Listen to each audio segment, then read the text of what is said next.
I'm Nathan Ponchard, this is Chasing Cars, and this is Hyundai's first new van in 14 years, the 2022 Staria Load.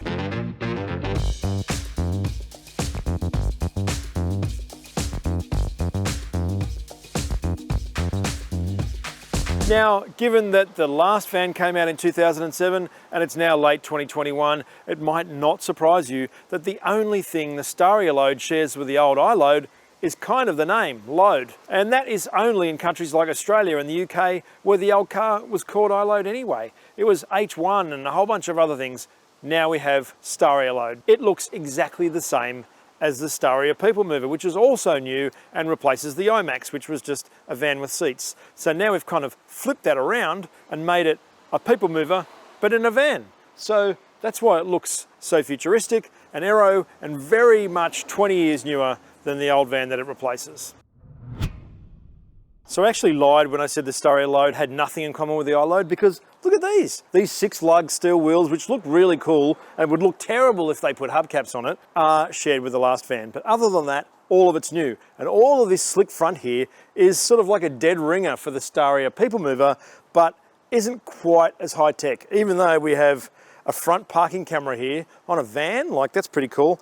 And it has front parking sensors, which are also unusual for a commercial vehicle. And even though this thing looks super cool, like a mid-80s video clip, it's actually an LED band in the People Mover, and here it's just black plastic. But, you know, whatever. You get these amazing halogen headlights down here. So even though it does look techie at night time, it still looks like a van. The rest of it is where it starts to get space age. This really low windscreen line here and this huge dome at the front gives it certainly an aero look and gives it an amazing view from inside, which we'll see when we drive it. And then coming around the side here, the same continues. This window line here is so low, almost at waist height. And then if you get the crew version of this, because this is the 2-seat van, it continues that window line here and fills this space with another flush piece of glass, which is really cool. Now, in terms of sizing, the Staria Load isn't really that much different to an iLoad. It's a little bit longer overall and has around a 70mm longer wheelbase, but it is much better packaged than its predecessor. Hyundai says it has 232mm more length inside the van, which we'll talk about more when we're inside it. But I should also point out that this is now almost the same size as a Toyota Hiace, which is easily the best seller in the van class. The Staria Load has a slightly longer wheelbase than the Hiace and has less rear overhang than that van, which is kind of cool and probably useful in certain instances. And compared to Ford's Transit Custom that comes in 2 wheelbases, the Staria Load is actually closer to the Transit long wheelbase than it is to the short wheelbase, which kind of feels like right sizing for a van. Now, I should also point out that because this shares its DNA with the Staria People Mover and is identically sized outside, it is also made on the N3 platform, which is shared with the Hyundai Palisade and Hyundai Santa Fe SUVs. So this is no longer a rear-wheel drive van, it's a front-wheel drive monocoque van, just like kind of you would expect in 2021, but it still has a rigid axle in the back and leaf springs to be able to allow it to carry a load. Now, in terms of carrying capacity, the front drive Staria Load does lose a little bit when it comes to payload. It's 1,072 kilos in this van. It was 1,098 kilos in an iLoad automatic and 1,113 kilos in an iLoad manual. So it's 41 kilos. It's really no different. And if you're worried about the traction issues of it being front drive instead of rear drive, I kind of feel like the modern electronics in this van, which are so sophisticated compared to the 2007-ish iLoad that it replaces, really make up for all of that. One area where the Staria Load is a big advance over its predecessor is towing capacity. It's now 2,500 kilos compared to 2,000 kilos in an iLoad manual and 1,500 kilos in an iLoad auto. So the fact that it's front drive doesn't really make that much of a difference. And the fact that it still has leaf springs and a beam axle under the back of it kind of gives it that toughness to be able to do that. Now, sharing its body with a People Mover does give the Staria Load a fairly slick look from behind. We've got this sort of fairly deep window that gives a really good view from inside. We've got a disguised rear window wiper to give it again that slick look. But if you don't want a really big tailgate like this, that does actually give it a lot wider opening than the old iLoad, you can get what Hyundai calls a twin door version. At the moment, the only Staria Load you can buy is the 2-seat with a single tailgate, but eventually there'll be 4 models. 2-seat with tailgate or twin door, and crew with tailgate or twin door.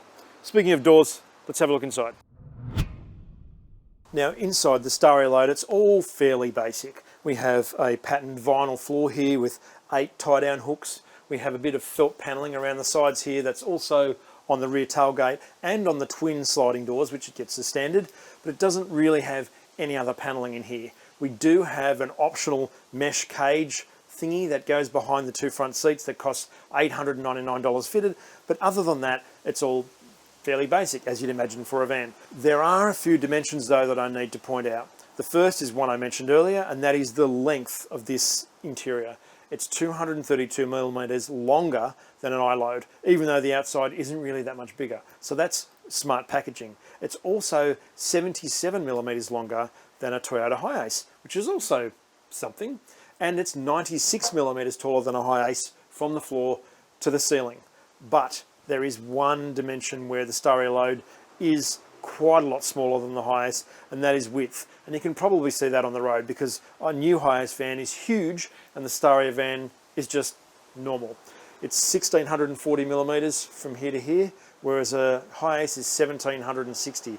So that's another 12 centimeters wider, which when every millimeter counts, that might actually matter.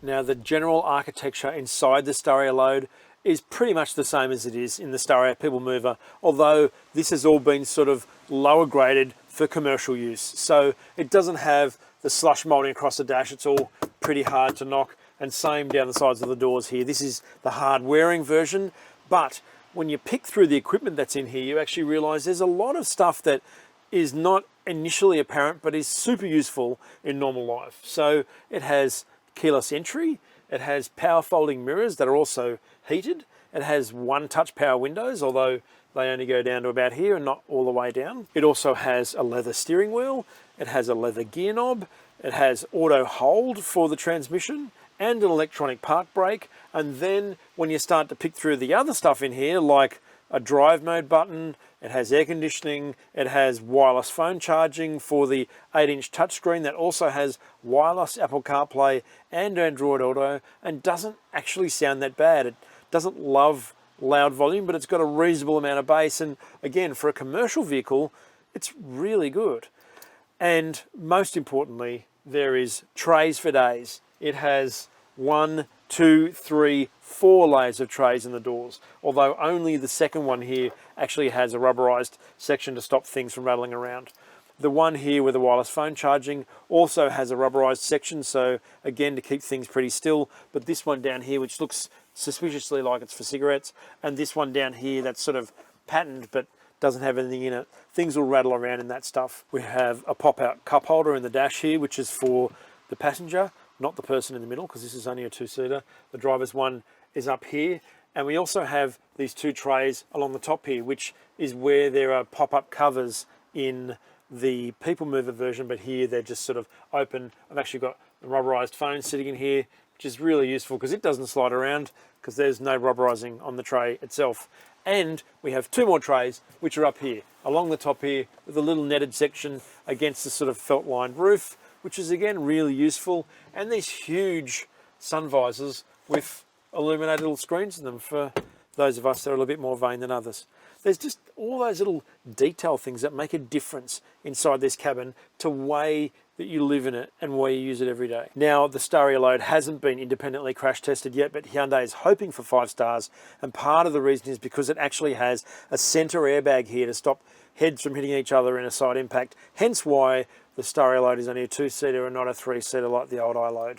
Now, there are 3 safety features this van has that are first in class. One is the blind spot collision avoidance assist that stops you from turning into another car. It has rear cross traffic collision avoidance assist, and it has a surround view monitor on the screen so you can see with cameras all the way around a van, which is super useful. In terms of other safety features that it has forward AEB with pedestrian detection, it has junction AEB, it has safe exit warning, it has lane holding assist, it has intelligent speed assist, it also has adaptive cruise with stop and go. Like, that is stuff that you never normally get in a van, and it's all standard in this car or van. The official combined fuel consumption figure for the Staria Load is 7 litres per 100 kilometres. However, we averaged 9.6 litres per 100 kilometres, fanging around this nicely empty van. Its warranty is 5 years or 160,000 kilometres, and its recommended servicing intervals are every 12 months or 15,000 kilometres, with the 5-year total reaching $1,800. Given that the Staria Load is a completely different van to the iLoad, and on a completely different platform, and in a completely new decade, in fact 2 decades ahead of where the old one came out, it might be no surprise to discover that it drives like completely different. It is so much better. In fact, driving this van around unladen, which is usually often quite a sort of a pogo stick affair of sort of wishing that there was a load in the back, it's really not like that at all. It doesn't ride too badly. You can see it jiggling a little bit here at the moment, but it's just really not offensive. The best part about it though is that it's fun. Like, the steering is really nicely weighted and really consistent. There's a drive mode button here where you can switch between normal and sport is actually useful on a curvy road.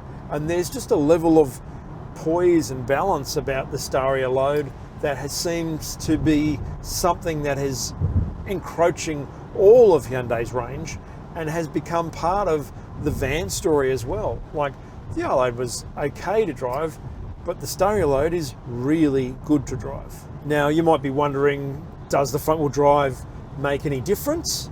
And I would say on the wet roads that I've been driving on today, it actually makes a positive difference, because there's traction control and stability control and all these other reasonably sophisticated safety systems that seem to give the Staria Load a level of traction even on these Nexon 17-inch light commercial tyres that it's wearing, which is pretty much no different to what the iLoad had. Yet there's no wasted time with rear wheel spin or little sort of moving around and wiggling about. You can actually drive this in the wet at speed and have it retain its balance and its poise and not slither around too much. And you're also going quite a lot quicker than you were in an iLoad too, because even though the engine details might seem vaguely similar, it actually has a completely new generation engine, 2.2 litre turbo diesel with a different capacity, 130 kilowatts, 430 newton meters.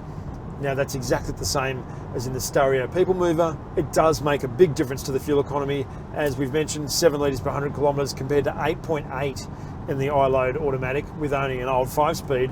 And here we have an 8-speed automatic that gives a really good spread of ratios to cover the broad torque band that this van has. It's actually very refined and feels a lot more sophisticated than you would expect in something like this. In fact, I think this is probably the most refined turbo diesel van that I've driven in modern times, and it never doesn't feel strong. About the only thing I could pick on it for is a little bit of resonance on overrun. You know, we've got nothing in the back here, so if you're using this little tip shift and flick it down through the gears and you back off, you can sometimes hear a little bit of a sort of a rattly diesel overlay of something or other that kind of reminds you that you're in a diesel van. But other than that, it's like passenger car polish. In terms of comfort, the driving position is really good. Like, the seat is huggy, has lots of support around the side and around the edges here.